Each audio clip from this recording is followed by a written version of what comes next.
Ассаламу алейкум, жалпы кыргыз элим Москва шаарындагы коом, уюм, WhatsApp группа, кыскасы ынтымак, такси, макси жамааты баарыңыздарга кайрылуу.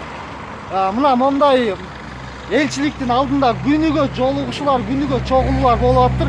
Интернетте мен өзүм эле көрүп аткам, жардам берип атат деп. Бирок азыр посольствого келсек, эшигин жаап жооп бербей атат.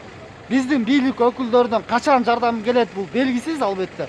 Ошондуктан урматтуу диаспора, урматтуу коом, уюм ынтымакты ушундай убакта көрсөтүп, баарыңыздар, жалпыңыздар бир чогулуп, бир единый справочный центр жана единый мындай помогательный, билбейм, кыскасы жалпы бир ынтымак мондай сыяктуу аренда калып зданияны, анан кандай десем, жардамга муктаж адамдарды ошол жактан дайыма кабыл алып тургандай кылып, вопросторун чечип бергендей кылып турсаңыздар аябай жакшы болмок деген ойдом.